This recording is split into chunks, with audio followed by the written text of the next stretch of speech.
Ghaziabad police ने high profile BJP विधायक के मामा का हत्याकांड का खुलासा कर दिया। पुलिस के मुताबिक विधायक के बड़े भाई इस हत्या के सूत्रधार थे। पुलिस ने विधायक के बड़े भाई के दोस्त को गिरफ्तार कर लिया है। अभी विधायक के बड़े भाई और हत्या करने वाले शूटर फरार है। गाजियाबाद के थाना सिहानी गेट पुलिस की हिरासत में यह शख्स है जितेंद्र त्यागी। जितेंद्र त्यागी हिंदू युवा वाहिनी का पूर्व जिला अध्यक्ष है। पुलिस ने इसको गाजियाबाद मुरादनगर के विधायक अजीत पाल त्यागी के मामा नरेश त्यागी की हत्या में गिरफ्तार किया है। नरेश त्यागी की जिले के पौष इलाके लोहिया नगर में ताबड़तोड़ गोलियां बरसाकर 9 अक्टूबर को हत्या कर दी गई। पुलिस के मुताबिक नरेश त्यागी की हत्या भारतीय जनता पार्टी के विधायक अजीत पाल त्यागी के बड़े भाई गिरीश त्यागी ने करवाई है। गिरीश त्यागी और जितेंद्र त्यागी दोनों ने इस हत्या की साजिश रची और उसके बाद हत्याकांड को अंजाम दिया। हालांकि विधायक अजीत पाल त्यागी ने पुलिस की थ्योरी पर सवाल उठा दिए हैं और उन्होंने पुलिस की स्टोरी को सिरे से नकार दिया है। आपको बता दें कि पुलिस पर इस हत्याकांड के खुलासे को लेकर बहुत अधिक तनाव था। हालांकि पुलिस अभी इसके बारे में ज्यादा नहीं बोल रही है। वहीं विधायक मुख्य रूप से अपनी पुलिस का विरोध जता रहे हैं। गाजियाबाद से विशाल रावत की रिपोर्ट।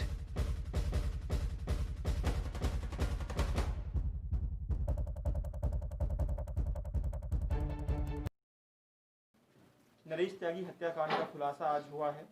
जितेंद्र त्यागी को गिरफ्तार किया गया है। क्या पूरा प्रकरण रहा था, क्या इन्वॉल्वमेंट जितेंद्र त्यागी का रहा था और कितने लोग इस पूरे हत्याकांड में सम्मिलित हैं जो अभी फरार हैं, जिनको गिरफ्तार करना बाकी है। 9 अक्टूबर को नरेश त्यागी जी की हत्या 2 अज्ञात शूटरों ने कर दी थी। उसके संदर्भ में मुकदमा या अभियोग पंजीकृत किया गया था थाना सिहानी गेट में। कई टीमें इसमें गठित की गई थी। उसके सफल अनावरण हेतु और मुखबिरी भी काफ़ी कराई गई थी। सर्वेलेंस की भी मदद दी गई थी। जो कुछ तथ्य निकल के आए थे, उन तथ्यों के आधार पर आज सुबह सिहानी थाना पुलिस ने जितेंद्र को गिरफ्तार किया है। उससे पूछताछ हुई है। उससे पूछताछ में जो चीज़ें उसने बताया है कि जो मृतक के जो बड़े भांजे हैं वो और ये दोनों मिल के उन लोगों ने इस घटना को अंजाम दिया है। और करीब घटना होने के काफ़ी समय पहले, 1.5-2 महीने पहले ही उन्होंने इस चीज़ की प्लानिंग कर ली थी। और ये उन लोग का मोटिव प्लान ये था कि जब घटना होगी उस समय वो अपने आप को यहाँ पे नहीं शो करेंगे और वो बाद में आएंगे।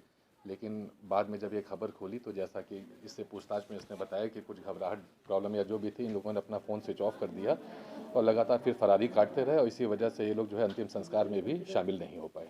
सर, घटना के पीछे की वजह क्या रही थी और गिरीश त्यागी जो कि विधायक अजीत पाल त्यागी के बड़े भाई भी हैं, उनका इन्वॉल्वमेंट किस तरह से है इस पूरे केस में? देखिए, जो बातें अभी तक इसने बताई हैं वो सारी बातों को हम लोग तस्दीक कर रहे हैं। अभी हम सारी बातों को उसको वेरीफाई करेंगे एविडेंसेस से कि वो बातें कितनी सही हैं, कितनी गलत हैं। फिलहाल अभी तक उसने जो बातें हम लोगों के साथ शेयर की उसके हिसाब से ये है कि मृतक के जो बड़े भांजे हैं जो आपने बताया, वो और मृतक में दोनों में किसी बात को लेकर खटपट थी और दोनों में पटरी नहीं खा रही थी, जिसकी वजह से वो इस घटना तक बात पहुंच गई। शूटर्स सर अभी फरार हैं। शूटर्स की कब तक? अभी उनके शीघ्र हम लोगों को इम्पोर्टेंट एविडेंसेस जब शेयर हो चुके हैं और मुझे लगता है बहुत ही शीघ्र उनकी गिरफ्तारी हो जाएगी। अपडेट है, क्या कहना चाहते हैं आप? मैं यही कहना चाहूँगा, पहले तो मैं परिचय करा दूँ। मेरे बराबर में बाई तरफ बैठे हुए व्यक्ति का नाम है अभिषेक त्यागी, जो मृतक नरेश त्यागी जी का बेटा है। और दाईं तरफ मेरे नवीन त्यागी हैं जो उनके भतीजे हैं और दोनों ही वादी हैं। एक वादी है और एक गवाह है। और जो अभी आपने कहा कि नरेश त्यागी जी हत्याकांड में कहीं ना कहीं आज तक मैं मीडिया से एक दूरी बना के चला, इसलिए चला कि मुझे लग रहा था कि कहीं कोई ज़बरदस्ती का प्रेशर किसी प्रशासनिक अधिकारी पे ना हो जिससे कोई ऐसा काम हो जाए जो गलत हो। मैं किसी निर्दोष को इस मुकदमे में बंद होने नहीं देना चाहता था। मेरी सोच थी कि जो भी व्यक्ति इस केस में बंद हो, जो भी व्यक्ति इस केस में ओपन हो, वो सबूत के साथ ओपन हो। लेकिन पुलिस एक 11 तारीख की रात को मेरे पास आती है और एक लाइन लेके आती है।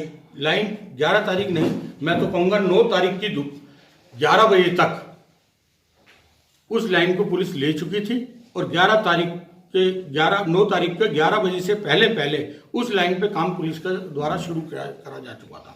उसी लाइन को आगे बढ़ाते हुए 11 तारीख में एक अपराधी का नाम लेके मेरे पास पुलिस आती है और मेरे से कहती है कि ये अपराधी से हमारी बातचीत हुई है और इसने बताया है कि मकसद जो था वो क्लियर हो गया है। कुछ लोग आपको डिस्टर्ब करना चाहते हैं, आप लोगों को आपको परेशान करना चाहते हैं, तो उन लोगों ने ये काम कराया है। मैंने कहा कि परेशान करना क्या राजनीतिक है या रंजिशन है? बोले राजनीतिक कारणों से ही वो रंजिश रखते हैं। तो मैंने कहा राजनीतिक कारणों से रंजिश रखने वाला व्यक्ति तो राजनीति में भी नुकसान कर सकता है। उसे किसी की जान लेने कर ही कोई ऐसा काम क्यों करेगा? उस स्थिति में मैंने फिर पूछा, जिस अपराधी को आप बता रहे हैं क्या ये उस केस का शूटर है? बोले नहीं। मैंने ये उस केस का साजिश करता है? बोले नहीं। मैंने तो फिर इसे ओपन करके आप क्या शो करना चाहते हैं? बोले जी मकसद क्योंकि क्लियर हो गया है और कुछ दिन में सब चीज सामने आ जाएंगी। मैंने तो जब सामने आ जाएंगी तभी कोई केस खोला जाएगा, सबूत के साथ खोला जाए। फिर मीडिया के माध्यम से समय समय पर एक कहानी छपवाई जाती रही, जिसका सबूत मेरे को देने की आवश्यकता नहीं है। आप लोग अपने मन से सोच लेंगे तो आप भी जानते होंगे कि उस कहानी को आपके द्वारा कौन लोग प्रचारित कराते थे। मेरे से कहा जाता था कि हम मीडिया से बात नहीं कर रहे, लेकिन आप लोग स्वयं उसके गवाह हैं, तो मैं उस विषय में नहीं कहना चाहता। तब भी मैंने कहा था, एक दिन कोई बात मेरे आगे आई, मैंने कहा भाई बिना सबूत मैं इस केस में किसी को भी जेल नहीं जाने दूंगा, क्योंकि जो असली दोषी है वो इस केस में सामने आना चाहिए, चाहे वो कोई भी व्यक्ति है। आज फिर एक इसी तरीके की कहानी चल रही है, और वो कहानी आज से नहीं कल से चल रही है, जिसके 24 घंटे से छोड़िए, मेरे ख्याल से अब तो 36 घंटे से ऊपर हो गए होंगे उस व्यक्ति को, और हो सकता है मेरी सूचना 36 घंटे की है, वो और पहले से उनके पास हो। तो केस खोलने की तरफ पुलिस जाना चाहती है और उस तरफ जाना चाहती है जिस पे फिर आज कोई सबूत उनके पास नहीं है। मैंने पूछा भाई शूटर कौन है, तो शूटर किसी को आज भी पता नहीं है। सर आपने कहा कि एक आपराधिक व्यक्ति के खिलाफ वो जाना चाह रही थी, वो कौन है और उसके खिलाफ क्यों जाना चाह रही थी? वो एक व्यक्ति है सियानी का अपराधी मिंटू त्यागी, जो पूर्व में लूटों में रहा है और कई मामलों में रहा है। उसे पुलिस ने 5 दिन अपने पास भी रखा है और उसके माध्यम से किसी व्यक्ति का नाम पुलिस लिवाना चाहती थी। पुलिस इस थ्योरी पर क्यों काम कर रही है? पुलिस क्यों पुलिस इस केस को गलत कहीं ना कहीं समझ मैं रही है? ये मानता हूं कि पुलिस के पास, क्योंकि अभी तक कोई भी सबूत इस केस के लिए पुख्ता सबूत नहीं है, तो कहीं ना कहीं पुलिस इस केस को खोलने में कोई जल्दबाजी दिखाना चाहती है और जल्दबाजी दिखा रही है। विधायक जी एक सवाल ये कि जिसका नाम आपने लिया मिंटू त्यागी, इस मिंटू त्यागी को पुलिस ने पहले भी उठा के पूछताछ की थी, आपसे भी बात कराई गई होगी। आज का जो पिक्चर जो बनी है, आज आपसे भी बात की गई है, आपसे बात कराई गई है, तो क्या जो पुलिस ने आपसे बात कराई है कहीं से कहीं तक आपको लगा? मेरी आज दिन में भी कई बार अधिकारियों से बात हुई, अधिकारियों द्वारा कोई ऐसी बात मेरे आगे नहीं रखी गई जिसे मैं ये कह सकूं कि उनकी हिरासत में कोई व्यक्ति था। सर आप सत्ताधारी पार्टी के विधायक हैं, क्या आपको ये लगता है कि पुलिस आपकी भी नहीं सुन रही है, आपकी भी नहीं मान रही है? तो नहीं, मैं इस बात को ये मानता हूं कि कहीं ना कहीं पुलिस को लगता है कि भाई सत्तारूढ़ पार्टी का विधायक है या सत्तारूढ़ पार्टी से संबंधित मामला है, तो इसे जल्दी से जल्दी पैचअप करिए, नहीं तो ऊपर से कहीं ना कोई दबाव इस तरीके का चल रहा होगा। कहीं ना कहीं मीडिया को भी एक माध्यम से मौका मिल रहा है कि भाई सत्तारूढ़ पार्टी का मामला है और केस खुल नहीं रहा।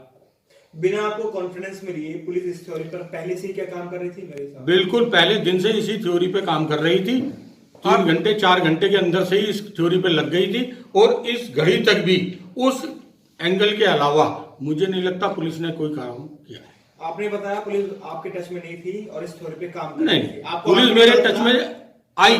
मैंने अभी आपसे बताया कि पुलिस की मेरी कई बार वार्ता हुई। पुलिस ने कहा कि अभी तक हमें कोई पुख्ता सबूत किसी भी रूप में नहीं मिले हैं। आज सुबह भी मेरे द्वारा दोपहर में बात की गई और शाम को भी मेरी बात हुई, तो शाम को भी जब मेरी बात हुई है तो भी ये बात कहा गई मेरे से कि अभी हम कोई पुख्ता चीज हम पे नहीं है। अब इस पूरे प्रकरण में क्या आप उच्च स्तरीय जांच की मांग करेंगे या फिर? बिल्कुल, मैं हर तरीके से उच्च स्तरीय जांच की मांग करूंगा और पुलिस जिस काम को, जिस जल्दबाजी से जिस केस को खोलना चाहती है, आज पुलिस एक मुलजिम को दिखाना चाहती है कि ये व्यक्ति मुलजिम है इसमें, लेकिन उस मुलजिम से ये बताने को तैयार नहीं है पुलिस कि शूटर कौन है। अगर मैं कोई काम करवा रहा हूं, क्या मेरे को शूटर का पता नहीं है? थ्योरी गलत है आपके अकॉर्डिंग?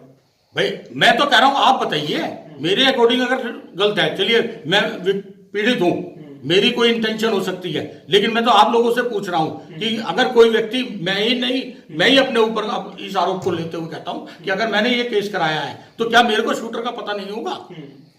विधायक जी, वो कौन आदमी है जिसके नाम पर पुलिस मामले को खोलना चाह रही है? एक पूर्व हिंदू संगठन का जिलाध्यक्ष जितेंद्र त्यागी। हाँ। क्या उसने माना है कि इस पूरे घटनाक्रम में मेरा हाथ है? पुलिस के मुताबिक वो कबूल रहा है, लेकिन शूटर का लेकिन शूटर उसे पता नहीं है। जितेंद्र त्यागी से क्या आपकी बातचीत कराएगी पुलिस के द्वारा? जितेंद्र त्यागी से मेरी कोई बातचीत इस स्थिति में नहीं हुई है कि मैं ये कह सकूं बातचीत हुई। उसे पुलिस के घेरे में ही मेरे सामने लाया गया और पुलिस के घेरे में ही उसे। मर्डर का कोई मोटिव होता है, जितेंद्र त्यागी का क्या मोटिव हो सकता है? बस जितेंद्र त्यागी यही कह रहा है कि आप समझ जाओ, आप समझ जाओ। मैंने कहा भाई अगर तू इस केस में है तो इसमें शूटर तो होना चाहिए। सर क्या टारगेट, कौन है शूटर? टारगेट उसने कहा नहीं वो तो भैया को पता होगी। टारगेट आप तो नहीं थे? काय का भैया मतलब मर्डर का?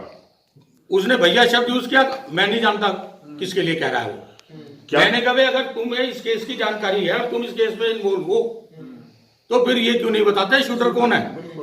सर टारगेट आप तो नहीं थे? उसे शूटर के बारे में कोई जानकारी नहीं है। सर टारगेट आप तो ये नहीं भी तो थे? हो सकता है कि जिस व्यक्ति को वो भैया बता रहे हैं उसने हायर किया हो। मैं कह रहा हूँ अगर उसने भी हायर किया और उसे इतनी शूटर कहां से हायर करे गए हैं, इतना तो वो जानकारी रख सकते। सर टारगेट आप तो नहीं थे? अब वही सवाल देखिए ये भी भविष्य में खुल जाएगा, क्योंकि पुलिस का कहना तो अब तक यही है कि इसे कहीं ना कहीं आपके माध्यम से आपके को डिस्टर्ब करने के लिए ये ऐसा किया गया है। तो क्या जितेंद्र त्यागी सिर्फ एक मोहरा है और असली जो मुजरिम कोई और ही है, ये कहना चाह रहे हैं? देखिए आज की स्थिति से तो मुझे यही लग रहा है कि पुलिस जल्दबाजी में कोई निर्णय कर रही है।